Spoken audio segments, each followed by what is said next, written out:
Perfecto, buenas tardes. Vamos a revisar la última clase de contenidos de la asignatura, como les mencionaba. Vamos a hablar un poquito de la máquina de imanes permanentes. La sigla PMSG es el acrónimo en inglés de máquina o motor de síncrono de imanes permanentes. Permanent Magnet Synchronous Machine, que puede ser un motor o puede ser un generador. Y vamos a hablar un poquito de energía eólica, que eran las últimas unidades que estaban pendientes en el curso. La agenda tiene básicamente 3 puntos. El primero es hablar un poquito de la máquina de imanes permanentes, en términos más bien constructivos o físicos. Después, revisar muy rápidamente, no voy a hacer una clase de control orientado en el campo, pero explicarles cómo funciona el FOC en esta máquina y hablar un poco de energía eólica. Así que vamos a darle comienzo a la clase. No sé si antes de partir con la materia alguien tiene alguna consulta. Si es consulta del proyecto o cosas así, veámosla cuando terminemos los contenidos.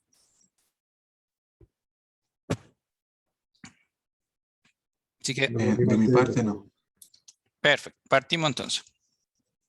Bueno, la máquina de imanes permanente, si uno la mira en comparación a una máquina de inducción, va a encontrar que en el rotor hay imanes, de ahí el nombre de imanes permanentes. Entonces, en términos constructivos, esta máquina es más sencilla porque me evito el estator, me evito las bobinas perdón, me evito el estator, me evito el rotor y me evito las bobinas del rotor. Y dependiendo si la máquina es jaulardilla o es de rotor bobinado, voy a tener también menos componentes en términos del colector, de los carbones y esas cosas que se les ponen a las máquinas. Si uno tuviera que hablar de ventajas de esta máquina, bueno, la máquina de imanes es más eficiente, tiene mejor densidad de potencia. Como les decía, cuando no hay conexión al rotor, en el caso de la máquina de rotor bobinado, requiere menos mantenimiento. El rotor es de baja inercia y su construcción es bastante compacta. Desventajas, como los imanes son permanentes, no hay un control completo del flujo.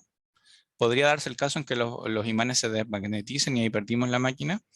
Y el costo económico, el valor monetario de la máquina es más alto, mucho más alto que el de la máquina de inducción. Pero tiene esta ventaja que es súper importante, que el volumen y el peso son bastante menores. Estamos hablando que es como un tercio más chica y en volumen, perdón, en peso también es casi un tercio más liviano. Entonces, o sea, 2/3, es un tercio del volumen de la otra máquina. ¿Qué aplicaciones piensan ustedes en que esto podría ser relevante? Tener máquinas más chicas y más livianas. En un vehículo. ¿Por qué, Vicente? ¿O no fue Vicente el que contestó?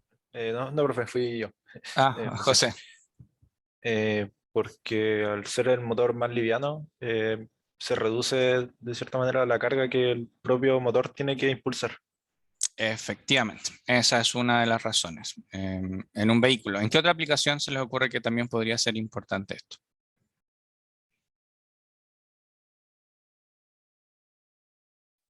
Porque, ojo, es más cara. Entonces, si voy a pagar más, hay aplicaciones en las que no se justifica que sea más cara. En aplicaciones en las que no me importe que sea pesada y que sea grande. Pero, ¿qué otra aplicación podría ser importante que esta máquina sea más compacta y más liviana?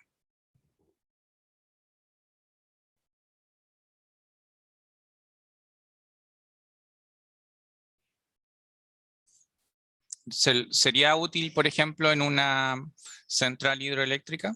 ¿Qué piensan ustedes?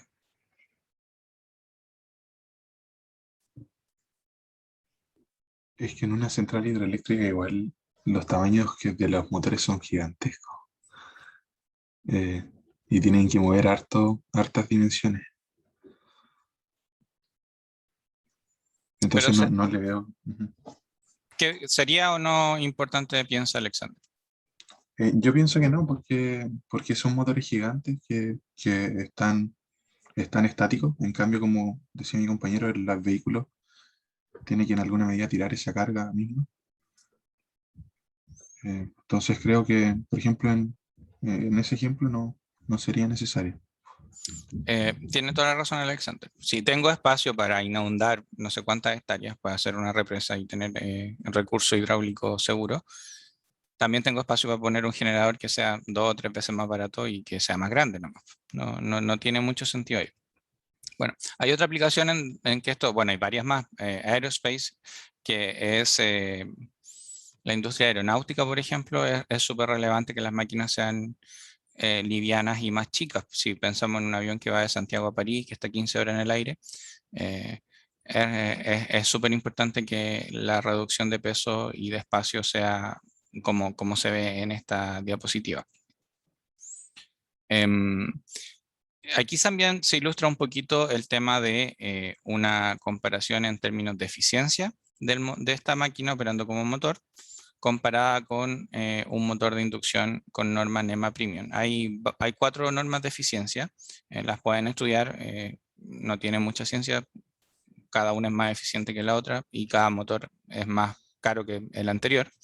Pero habitualmente las máquinas de imanes son más eficientes, y son más eficientes porque no tengo bobinas en el rotor, básicamente. Las bobinas siempre tienen un circuito RL asociado, y eso nunca va a ser igual de eficiente que tener un imán ahí.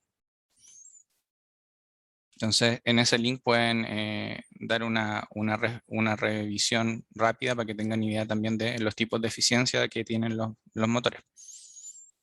Y aquí dejo alguna comparación de precios como para que tengan este feedback un poquito más cercano con los motores, pero aquí hay una par de cotizaciones de cosas que hemos comprado en el lab eh, en estos años desde que llegué, que muestran claramente. Pues aquí tengo un motor de imanes permanentes de 11 kilowatts. Esto lo coticé hace años porque está barato. Está 3 millones, es relativamente barato para 11 kilos. Y si ustedes se fijan, acá abajo tengo una máquina jaula ardilla de 7,5 que vale 860.000 pesos. Los rangos de potencia son, es más grande la máquina de imanes, pero se nota inmediatamente la diferencia de precio.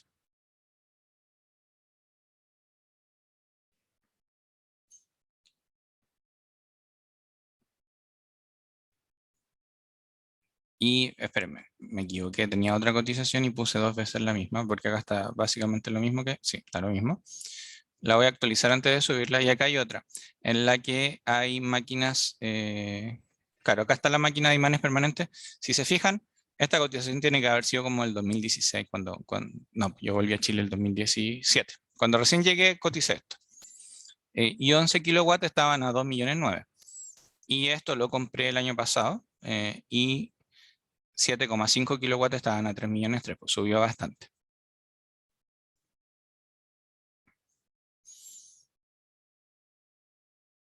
Y acá abajo, ¿qué máquina sería esta, muchachos? Porque también es media cara.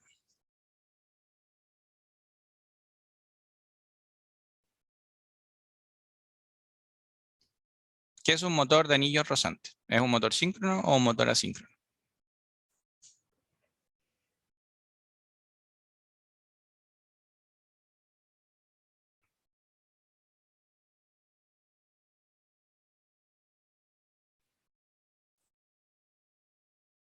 Tomás, ¿qué piensa usted? ¿Será tal vez un motor síncrono de polos salientes? Ya, pensemos en conjunto, Tomás. Si usted tiene un motor síncrono, no, el torque no se produce, o en realidad no se genera este efecto de inducción. Por lo tanto, no hay una diferencia en la velocidad eh, del estator con la velocidad del rotor. Entonces, ¿necesitaría usted acceder al rotor? O sea, sé que los motores síncronos igual se tiene que controlar para engancharlo. Pero eso es el campo. Bueno, sí. Mm. Supongo que no. Que no. Entonces, ¿qué es este motor? Con los anillos rosantes, como lo primero que pensé fue tal vez sea un motor DC porque tiene partes que son brushes, pero después vi que tiene frecuencia, entonces no puede ser eso. Mm, Este es un motor de inducción también. Solo que la jaula o el rotor no es jaula ardilla, que está cortocircuitado con una jaula, sino que tiene acceso al rotor. Esto habitualmente se conoce como double fed induction, y la M es de motor o de machine, o a veces aparece con una G de generador. Pero es una máquina de inducción doblemente alimentada, en la que yo tengo acceso al rotor y tengo acceso al estator. Y los anillos rozantes son la manera en la que yo tengo acceso al rotor, porque como está dando vuelta tiene que haber ahí, y por eso se parece a la máquina de corriente continua, teniendo el problema de mantenimiento que tiene habitualmente la máquina de corriente continua. Y yo tenía una cotización en esta que repetí, que era una máquina o un motor de inducción de cerca de, no sé, 400.000 pesos, pero un motor barato. Entonces lo voy a buscar como para que tengan una idea, pero ahí se notaba básicamente que tengo una máquina de inducción, jaula ardilla, qué sé yo, a 0,4 millones de pesos. Un PMSG a cerca de 3,3 millones de pesos. Y un DFIG a 3,9. Ahora, la máquina del rotor de anillo rozante es caro porque no es una máquina tan usada como un motor y porque es constructivamente grande. El shipping de estas máquinas sale súper caro. Y ahora van a ver por qué. Entonces, aquí en estas fotos puse la máquina PMSG que compramos hace poco y el DFIG. Y le puse esta hoja de cuaderno como adrede para poder notar cuál es la diferencia entre el frame. Y estas dos máquinas son máquinas de 7,5 kilowatts. Entonces, ahí tiene sentido lo que dice José. Si voy a tener un auto o lo que yo estaba diciendo, un avión, y necesito un motor, claramente me importa que sea más chico y más liviano el motor. Si ustedes se fijan, aquí lo estábamos tratando de bajar de la camioneta.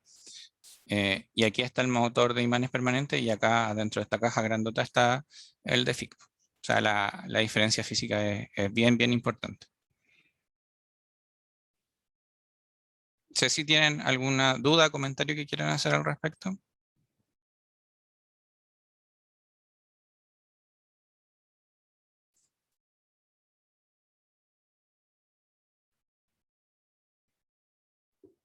Entonces, profesor, los dos presentan las mismas condiciones en cuanto a potencia y torque, pero, pero claro, las dimensiones son, son distintas. Efectivamente, es mucho más grande la máquina de inducción. Y cuando uno empieza a mirar las ecuaciones también entiende por qué es más grande. Bueno, esta máquina de inducción particularmente es más grande que una máquina de inducción normal. Si ustedes se fijan, esta máquina de acá es de 7,5 kilowatts y estas de inducción de aquí son casi del mismo porte. Eran un poquito más grandes y estas son de 5,5. Y estas son jaula ardilla. Una máquina de inducción jaula ardilla no es como tanto más grande porque como no tengo que acceder al rotor, la construcción es más sencilla. Entonces son más compactas. Y por eso son baratas. No sé, 400.000 pesos una máquina de inducción de 7 kilowatts o 10 HP. Versus 3 millones de pesos o 4 millones de pesos en estas configuraciones. Y como en Chile tampoco hay tanta gente que haga cosas con máquinas, son caras las máquinas y hay súper pocos proveedores que vendan máquinas que no sean como motores que son más tradicionales para la industria. Pero la particularidad de esa máquina es el control que uno puede tener con ella, ¿verdad? Al poder controlarlo del campo. ¿Con qué máquina, perdón? Con el DFIG. Lo que pasa es que como tengo acceso al rotor, en la máquina del doblemente alimentada pasa que yo puedo sacarle potencia por el rotor y por el estator. Entonces, a esa máquina de 7,5 kilowatts yo le saco 7,5 kilowatts por el estator, pero podría sacarle hasta un tercio de esa potencia, o sea, 7,5, 2,5 por el rotor. Entonces puedo tener una máquina operando en teoría a 10 kilowatts. Ok. Esa máquina tiene, lo vamos a ver después, pero tiene una aplicación súper importante y por eso se ha vuelto bien popular. Ahora, en cuanto al control vectorial de la máquina de imanes permanentes, es básicamente lo mismo que vimos en la máquina de inducción, solo que no tengo circuito del rotor porque no tengo acceso al rotor, tengo unos imanes, entonces eso es todo. Y es más fácil. Lo que yo hago es que llevo la dinámica del estator al eje de Q, usando el ángulo, como está en una máquina síncrona, no tengo el deslizamiento ni nada.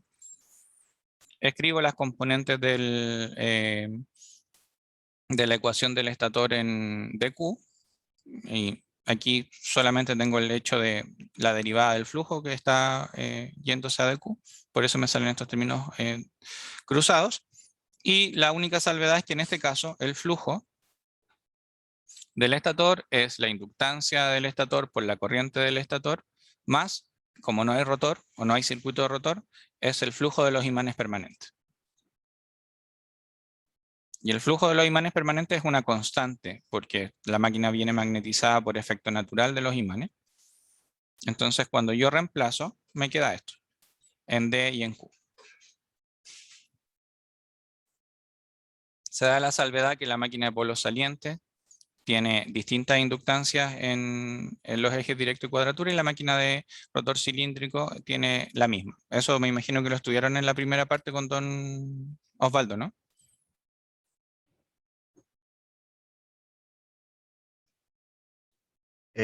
Sí, creo, no sé si es que lo vimos como inductancia, pero sí, que tenían distintos dieléctricos. Sí. Entonces, en el control vectorial de esta máquina, lo que yo hago es que me oriento en el flujo de los imanes. Por lo tanto, si me oriento en el flujo de los imanes, la componente en cuadratura, igual que en todos los controles vectoriales, es 0. Y cuando yo reemplazo las ecuaciones, tengo esto.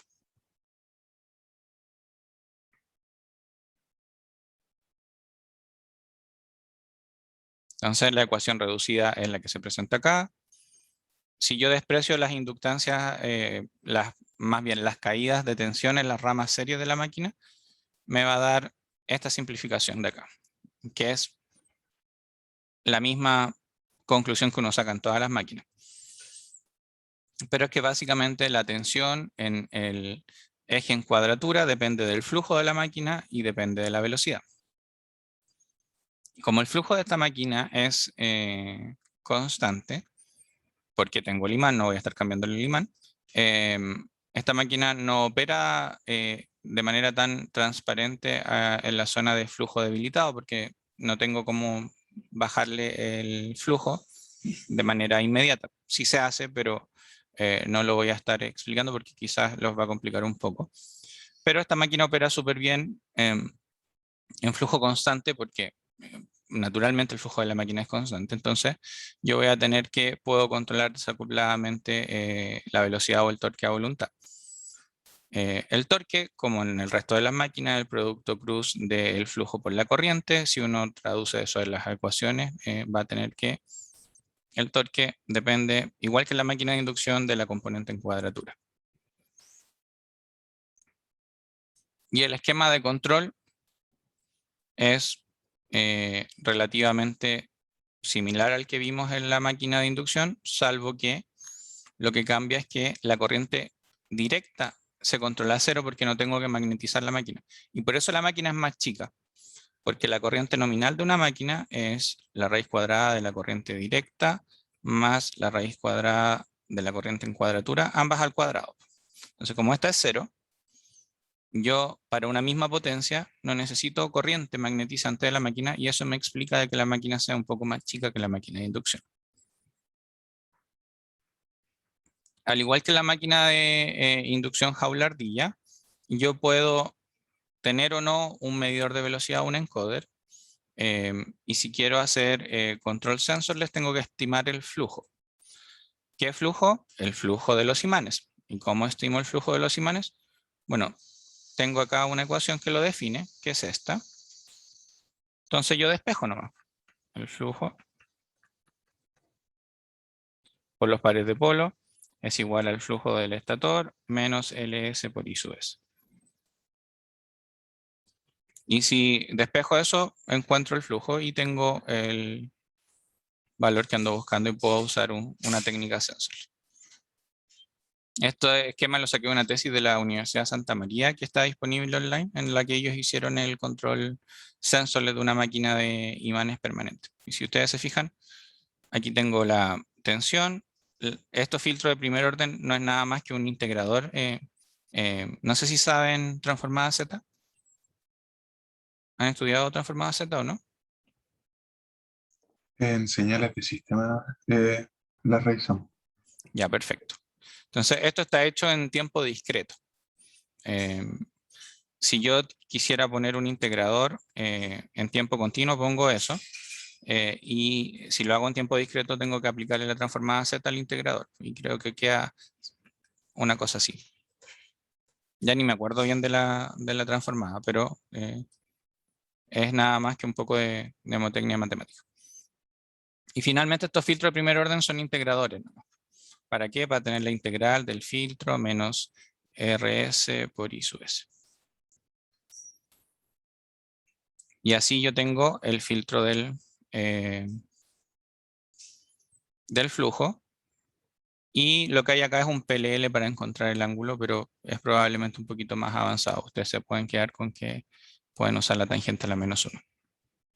Y si no uso un esquema sensorless, uso un esquema tradicional y mido la posición y la velocidad con un encoder. Y lo que cambia básicamente con el control de una máquina de inducción jaula-ardilla es esto.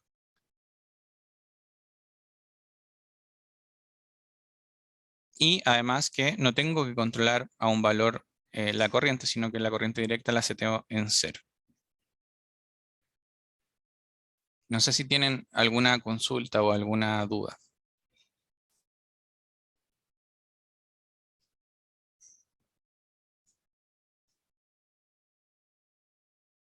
Profe, disculpe, tengo una duda, pero con respecto a las aplicaciones, que, o sea, vimos que esta máquina era más pequeña que la máquina de inducción normal, por lo tanto, era más útil en aplicaciones como vehículos, pero vimos igual que es como un poco más complicado trabajar a flujo debilitado, por lo tanto, es como un poco más complicado alcanzar velocidades más altas, si no me equivoco.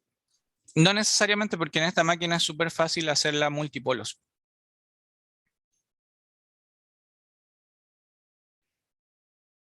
Ah, me está hablando de velocidades altas. Claro, o sea, que estaba pensando en aplicaciones como, quizás llevándolo un poco como al extremo, pero, por ejemplo, claro, para un vehículo puede ser factible, pero no sé, por ejemplo, un tren bala, por poner un vehículo muy rápido, que requiera como una velocidad alta. No sé si como habría algún problema con esta aplicación en particular.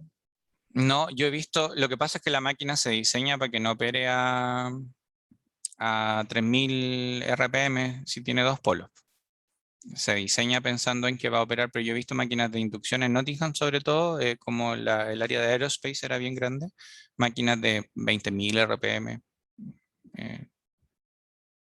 15.000 RPM, vi un montón de máquinas y eran súper chicas, y esa era la ventaja. Y lo otro es que cuando uno diseña una máquina, uno juega con los polos, juega con la frecuencia fundamental, juega con el tipo de máquina. Hay varios parámetros que uno mete como a una función de costo, por decirlo de alguna manera, para saber con qué va a trabajar. Yo no soy experto en máquinas particularmente, pero si son aplicaciones de muy alta velocidad, es máquina de inducción. O sea, máquina de imán es lo que he visto mayoritariamente. Ya, perfecto. Muchas gracias. Ujú. Claro, yo me estaba yendo para el otro lado, que es cuando uno le sube los polos a la máquina, pero cuando uno le sube los polos le baja la velocidad y le sube el torque. Y eso es súper útil en la aplicación que viene a continuación, que es energía eólica. Entonces, delante yo les decía en qué otra aplicación puede ser importante que la máquina sea chica y liviana, y es una de las grandes respuestas es energía eólica. ¿Por qué? Porque la máquina está, disculpen lo feo de mi mono, pero esto es una turbina, pero la máquina está acá arriba. Entonces, si yo tengo que subir la máquina a una torre de 100, 150 metros, es importante que la máquina sea liviana y sea chica, para que esto se llama nacelle en las turbinas eólicas, para que el nacelle no sea tan grande. Entonces, eso lo vamos a empezar a ver.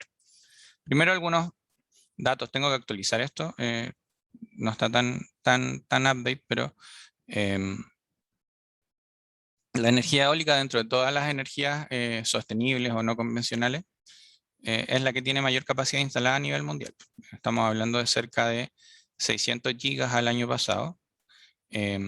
Y hay prospecciones súper auspiciosas, particularmente en la Unión Europea, en la parte norte de Europa, en el Mar del Norte, en que se está pensando en que para el 2050 la energía eólica va a ser la mitad o va a suplir la mitad de la demanda de toda la Unión Europea. Y eso viene en particular en aplicaciones donde las turbinas están en el mar, offshore, porque hay más recurso eólico. Y en esas aplicaciones las turbinas o las tendencias son que haya poca mantención. Por ende, no voy a poner máquinas con anillos rosantes, porque si quiero mantenerlas tengo que subirme a un barco para llegar a las torres. Por lo mismo quiero que sean confiables, que no fallen. Y se ha comprobado que entre más grande la turbina, más barato es el costo de energía que yo produzco. Esa es como la tendencia. Y si ustedes miran este monito que hice hace unos años, van a ver que estamos pensando en turbinas de 20 megas de potencia nominal cada una, con diámetros de aspas de 250 metros. Entonces aquí, esto no está a escala claramente, sino un monito que hice con fines ilustrativos, pero el aspa de estas turbinas sería más grande que un Airbus 380, para que se hagan la idea de la magnitud de lo que estamos hablando.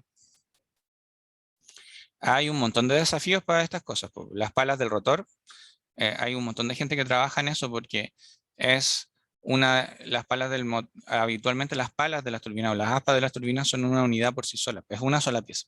Entonces construir una pieza sola que mida 250 metros es todo un desafío porque no tengo dónde construirla de manera completa. Entonces hay mucha gente trabajando en hacerlas por parte, y si se hacen por parte, ver todos los temas que tengan que ver con que sean livianas, que sean resistentes, cómo las soporto.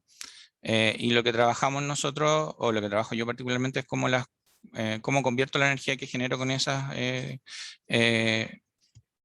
turbinas y cómo las inyecto a la red eléctrica. Y ahí los desafíos específicos son, bueno, como estas cosas son tan grandes, le voy a poner un generador de media tensión.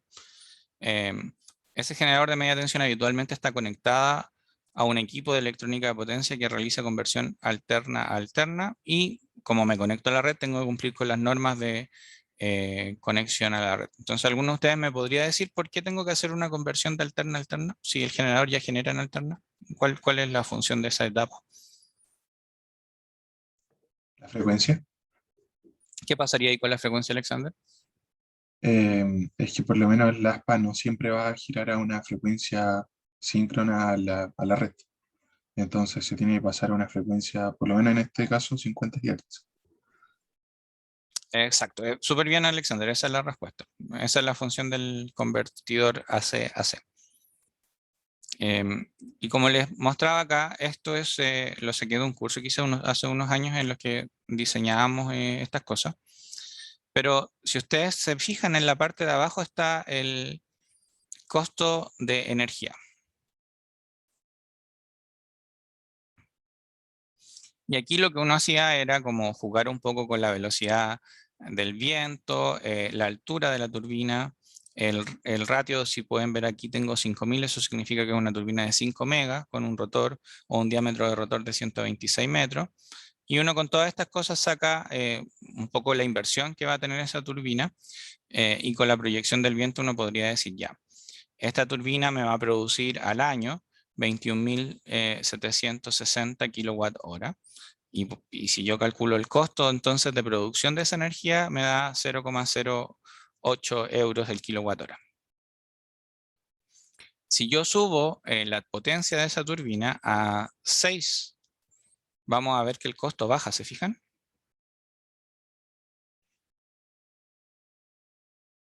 De 0,08 a 0,07. Y eso es nada más que al hacer la turbina más grande. Cuando yo hago la turbina más grande, la turbina es más cara porque necesito más materiales, son más pesados, el generador es más grande, es más caro. Pero aún así, la energía que está en el viento tiene una ecuación que es algo así como P es igual a 1/2 de ρ por R por pi cuadrado, una cosa así, y por el coeficiente de potencia. Entonces, este R es el radio del el diámetro de las aspas. O sea, es esa distancia media. Entonces, entre más grande eso, más energía le saco al viento. Profesor, una consulta, bueno, un poco, o sea, es como paralelo a esto, pero ¿cómo uno termina frenando estos tipos de aspas? Porque según entiendo, creo que usted mismo lo mencionó en algún momento, que estas operan en un cierto rango de velocidad, ¿verdad? Que cuando Exacto. gira muy lento no opera y cuando gira muy rápido tampoco opera. Pero ¿cómo se hace para poder frenar el aspa? Porque recuerdo haber visto un video hace mucho tiempo atrás que el aspa justo como que venía un viento muy fuerte y por alguna razón el aspa empezó a girar muy fuerte y terminó explotando Ah, sí, el sí, he visto sistema. algunos de esos videos. Las aspas tienen una forma aerodinámica que es así. Entonces, esa forma está pensada, yo no soy ingeniero mecánico ni nada, entonces se produce un efecto que es el mismo efecto por el que vuelan los aviones, porque se produce una diferencia de presión y eso genera un empuje hacia arriba y por eso la aspa da vuelta. Entonces, lo que tienen las turbinas son zonas de operación, región 1, región 2, región 3, y en esas zonas de operación, lo que uno puede hacer es usar distintas estrategias para aplicar algo que se conoce como MPPT, que es el seguimiento del máximo punto, esto en inglés es Maximum Power Point Tracking, es como el seguimiento del máximo punto de potencia, algo así. Y ese MPPT se puede regular con varias cosas. Uno es con la corriente que yo le estoy sacando al generador y otro es con el ángulo que esta pala enfrenta al viento. Entonces, las turbinas tienen algo que se conoce como pitch variable, que es que mueven, las aspas están girando, pero no sé cómo dibujarlo en realidad, pero esto se mueve. Entonces se pone así, o se pone, perdón por lo feo del dibujo, a ver, voy a tratar de hacerlo. Se pone así, o se pone un poquito más en diagonal. Y ese efecto, ese ángulo, que habitualmente en la literatura se conoce como beta, hace que la turbina esté en esta zona de potencia, o esté en esta zona de potencia, o esté en esta zona de potencia, o esté en esta. Entonces, para una misma velocidad del viento, yo puedo estar aquí, aquí, aquí o aquí. Y eso lo logro moviendo el ángulo de paso con el que la turbina enfrenta el viento. Entonces, si tengo mucho viento, puedo jugar con eso. Ahora llega un punto de que la turbina que hay mucho viento nomás y no puedo seguir evitándolo. Y ahí las turbinas tienen frenos mecánicos. Ahora, si es algo que ya se salga de todo margen, podría ser que la turbina se rompa nomás. Pues ya he visto varios videos de eso en internet. Ahora, cuando se pone en parque eólico, la gente mide el viento por años en los lugares, entonces no es muy normal que eso, no es muy factible que eso sea una situación probable.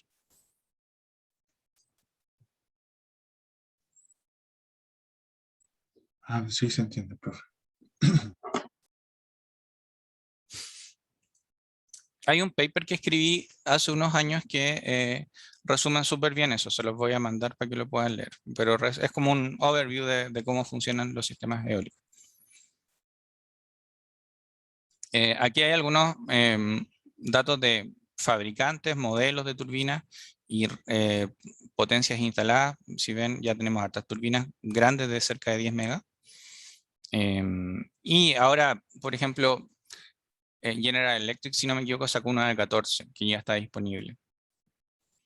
Pero la tendencia, perdón, la tendencia apunta para allá, a subir esto, porque entre más grande la turbina, más potencia le saco, y por lo tanto el costo de producción de energía es más barato.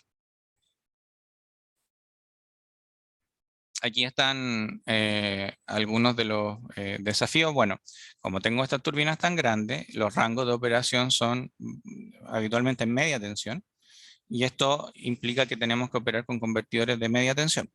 Y los convertidores de media tensión ya no son dos switches que están conectados en serie con un punto medio, sino que tienen configuraciones distintas. Creo que en electrónica de potencia ustedes alcanzan a estudiar el NPC, ¿o no?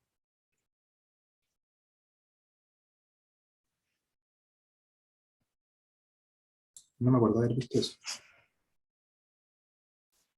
¿No? El Neutral Point Clamp Converter, no lo estudiaron. Me parece que se convirtió en... No lo vi. Ya, perfecto. Pero los convertidores que habitualmente se estudian en un primer curso de electrónica de potencia son convertidores de baja tensión. Salvo que estén hablando de tiristores y cosas de ese estilo.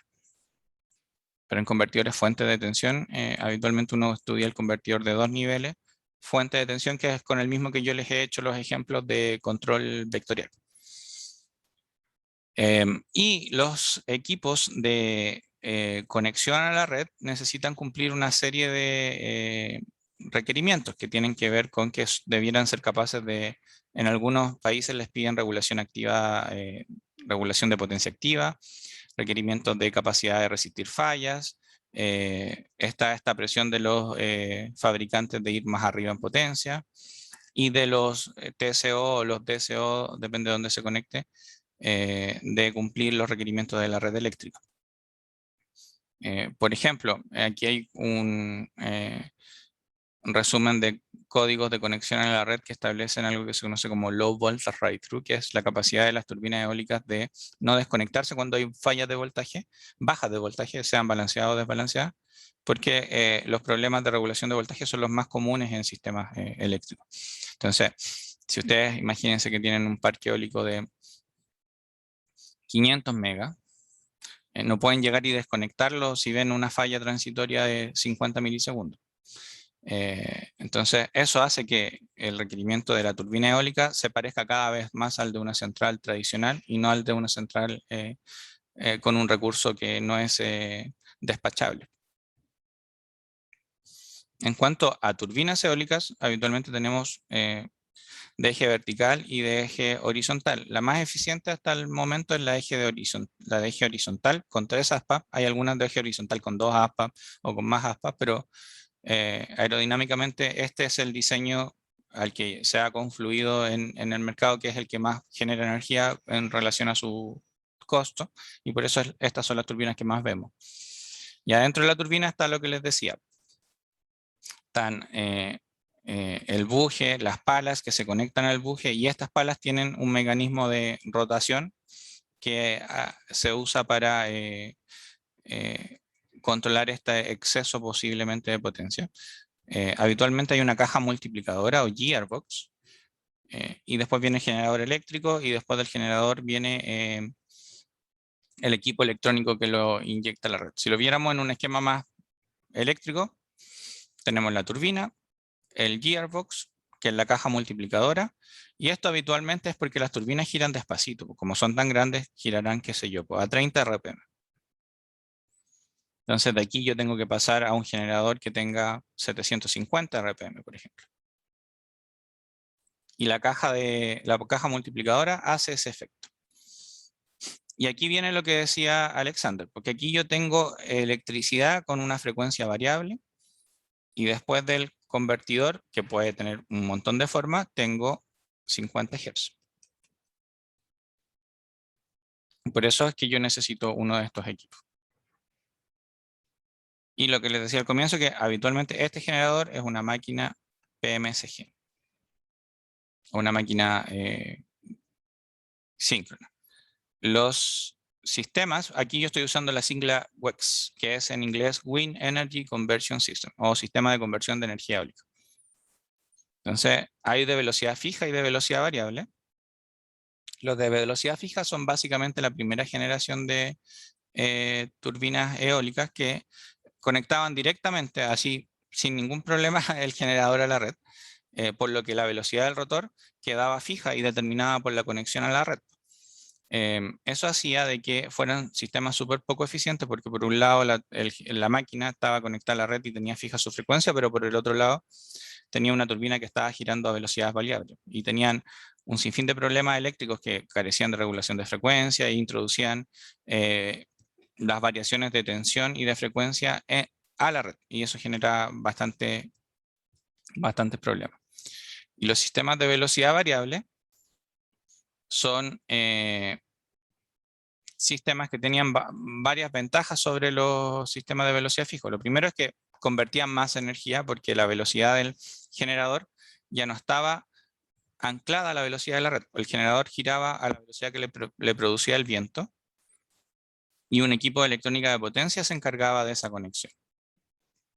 Si uno lo quiere mirar en términos constructivos, los sistemas de velocidad variable, primero, el tipo 3 que se conoce en la literatura es un sistema en que tiene un convertidor acá, y este convertidor se conecta al rotor. Y esta es una máquina doblemente alimentada que tiene acceso al rotor y al estator. Entonces yo al estator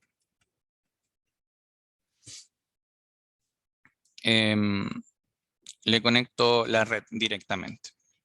Y a través del rotor, como tengo acceso, de alguna manera que es un poquito más complicado que lo que vemos en este curso, regulo la velocidad de la máquina para que ésta esté en un punto en que le pueda sacar la máxima potencia al viento. Y esta configuración fue propuesta por primera vez en este paper. Este es uno de los papers más citados de la historia de los investigadores en Chile, que es del profesor Rubén Peña, de la Universidad de Concepción. Él hizo su doctorado hace hartos años ya en Nottingham también. Y en ese paper se introduce esta configuración para turbinas eólicas.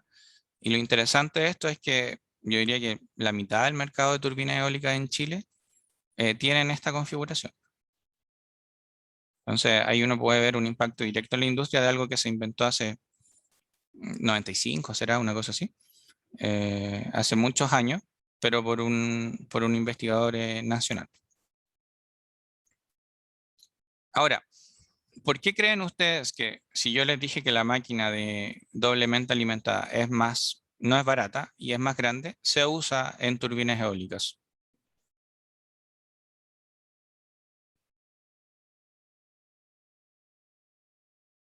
¿Alguna idea?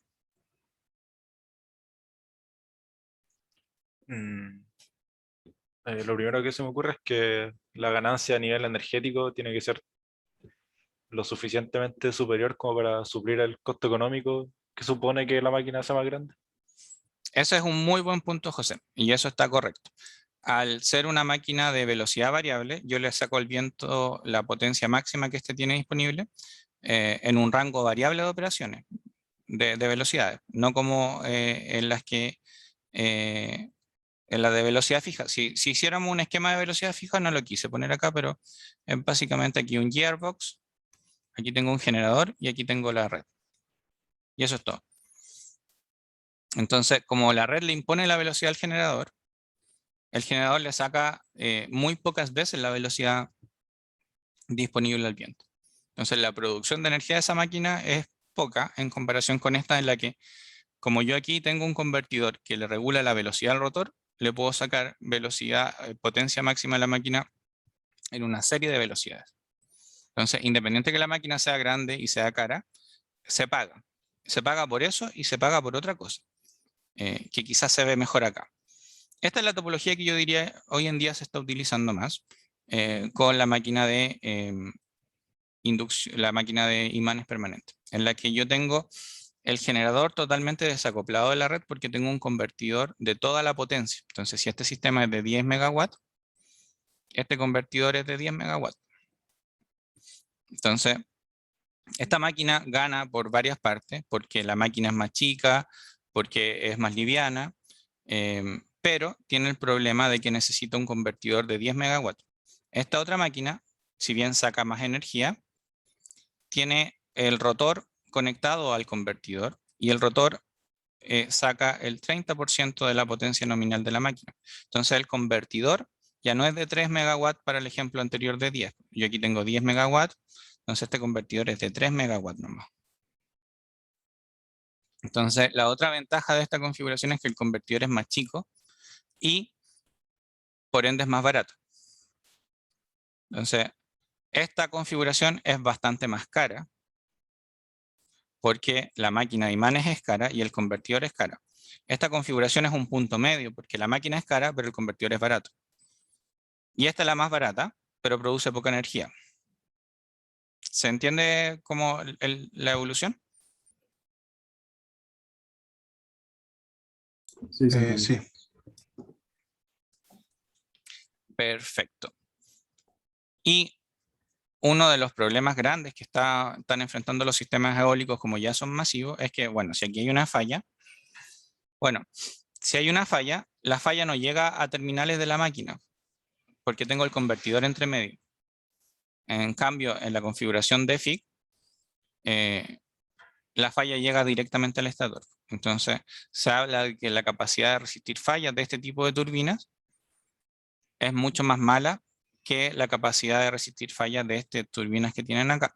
Y como dato, en Chile, como llegamos medio atrasados todos los parques eólicos que están funcionando y en evaluación ambiental son de esta topología, tipo 3, con máquinas doblemente alimentadas.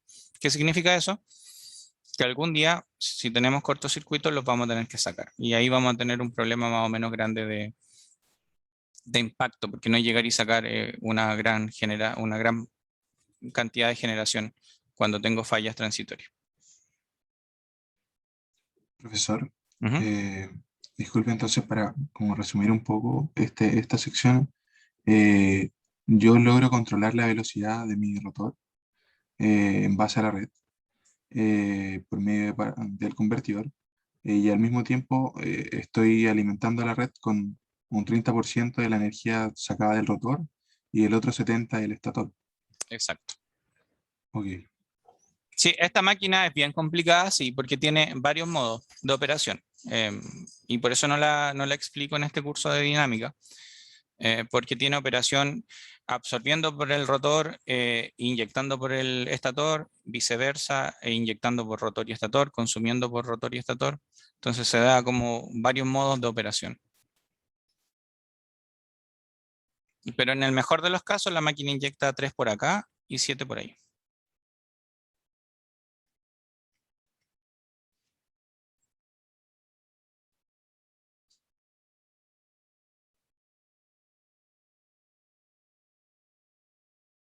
¿Quedó más o menos claro, Alexandro, no?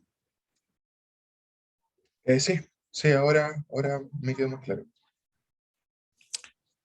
Claro, la máquina doble FET es una máquina un poco más compleja de analizar. Es bonita de estudiar, sí, porque finalmente la diferencia es que yo en la máquina de inducción tengo BS igual a RS por I sub S más la derivada del flujo. Y en este caso tengo BR, RR I sub R más la derivada del flujo. Porque tengo acceso a las bobinas del rotor. La máquina de inducción, esto es 0, entonces es más fácil con la que partimos. Y en la máquina de imanes no hay ecuación del rotor porque tengo imanes. Esa es como la analogía entre las tres máquinas.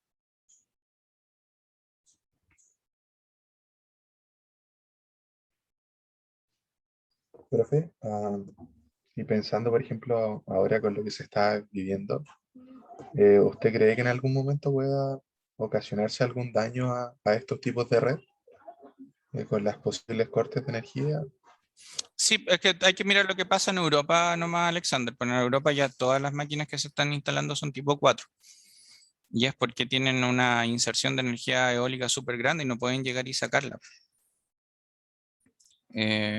Yo pienso que eso va a pasar acá en Chile en un par de años más, porque claramente una turbina tipo 4 es más cara que una tipo 3. Y como el porcentaje de participación de la eólica sobre el total no es tan significativo, en Chile no hemos desarrollado códigos de red que sean estrictos, que finalmente no es que yo no pueda poner estas turbinas en Noruega, por ejemplo. Es que el código de red de Noruega me dice, bueno, si usted pone una turbina tiene que estar conectada 700 milisegundos si hay un cortocircuito bifásico de 2 fases a tierra. Y con esta turbina no puedo nomás, porque no cumplo eso, entonces si la fuera a instalar no me la comisionan ni no la puedo inyectar a la red. Y por eso tengo que instalar esta otra que es más cara, pero sí cumple con eso. Entonces, cuando en Chile la regulación avanza un poquito en ese sentido, es muy probable que eh, esto empiece a pasar. Ahora, Chile tiene más solar que eólica, entonces de repente no vamos a hacer el esfuerzo por la eólica y vamos a seguir con la solar. Ahí ya eso es como un poco tentativo, no podría dar una respuesta más taxativa.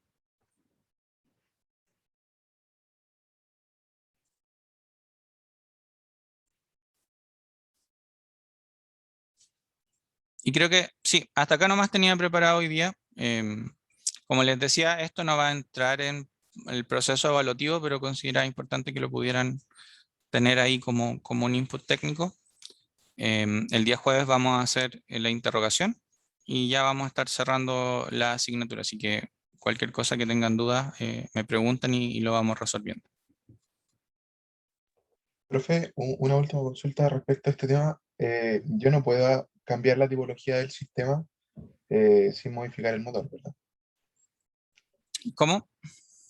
O sea, por ejemplo, pasar de un tipo 3 a un tipo 2 no se, o sea, de un tipo 3 a un tipo 4 no se puede hacer porque se tienen motores distintos, ¿verdad? Me refiero Ah, como a aplicar el tema del convertir. se podría, pero tendría una máquina cara, un convertidor caro y una máquina grande y pesada. Entonces, Ah, claro, es que pensaba, por ejemplo, en la modificación de los parques que hay actualmente. como un retrofit de los parques. Claro. No lo he visto nunca, Alexander. Mm. Y lo otro es que la Porque me imagino industria, que la vida útil igual es larga de estos aparatos, ¿no? sí, claro que sí, 25, 30 años. Em, Mm. la industria eólica es súper cerrada con lo que hay adentro de las turbinas, entonces es bien difícil saber eh, qué es lo que hay o cómo lo van a hacer o si le van a hacer un cambio. Es súper difícil encontrar información, a no ser que uno esté trabajando en Vestas o en Siemens Gamesa, que son las grandes empresas, pero es mucho más cerrada que otras industrias en las que uno encuentra en información. Por ejemplo, en la industria solar uno encuentra un montón de información de cómo funciona todo. En la eólica es un poquito difícil encontrar. Entonces, no sabría decirle, no tengo información como para decirle, mire, si uno quiere actualizar un parque eólico, hay que hacer esto. No, la verdad es que lo desconozco. Entiendo.